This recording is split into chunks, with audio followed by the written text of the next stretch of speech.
Welcome back. Heavy bands of snow moving through the state as we speak. Let's get you right over to the Doppler and show you exactly where those are. That heavy band that moved through first is just south of Colorado Springs right now, moving into Pueblo. That one has produced some pretty decent accumulations already. Let's take a look at a few of those right now. Notice storm reports already reading it at about 2 inches of accumulation into Black Forest there, and again into El Paso County. A little bit further south, same story there as well, about 2 inches.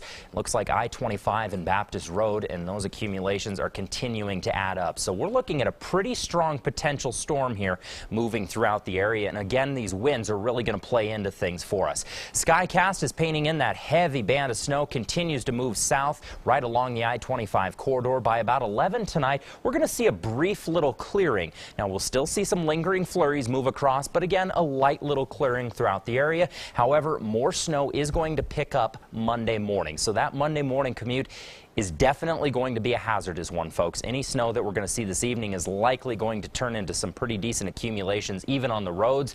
Those road temperatures are dropping very, very quickly. I'll be the first one to say it. It did not get as warm today as what we were originally forecasting. So in other words, we got some pretty cold air out there, and the ground is a lot colder than what we earlier anticipated.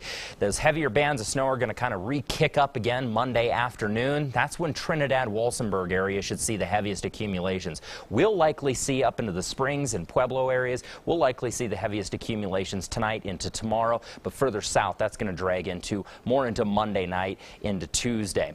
Notice by about 10:30 there Monday night, we're going to start to see a clearing. Few flurries still lingering throughout the forecast area. By Tuesday, that's when that system's going to start moving out of the area. We'll still see possibly a few light flurries early Tuesday morning, but again, as the day progresses, it's going to start to clear up for us and look fairly nice. As for the accumulation charts, here's how things are playing out for us. Notice, heaviest bands right over top of the Springs and right over the Walsenburg and Trinidad area.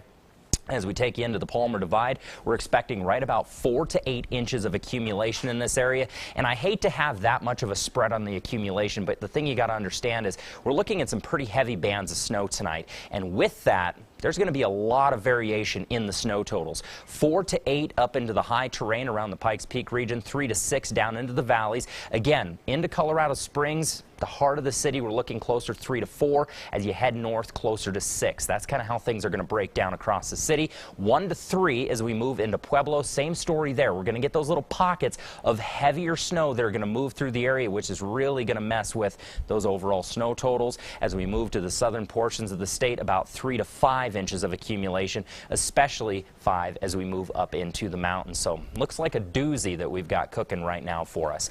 As for highs tomorrow, not really warming up much, looking at 28 degrees into the Springs, 33 into Pueblo, and the mid-30s as we move into eastern Colorado. So a very chilly one tomorrow. It's also going to be very windy tomorrow, so those wind chills are really going to feel a lot colder than what it actually is. Here's how things play out over the next 7. Again, flurries pretty much all day on Monday. They'll be kind of off and on, but pretty much all day, just expect some flurries. Temperatures will start to taper up a little bit into Thursday, and then Friday, that's when our next system is going to start to move in. This one, again, still being a ways out, doesn't look to be nearly as cold and or carrying nearly as much moisture as the one that we've got on us right now. Same story into Pueblo, hitting 33 degrees to start off your work week. The good news is it is President's Day tomorrow, so hopefully not too many of us have to work tomorrow. But again, if you are going to be traveling out on the roads tomorrow, just keep that in mind.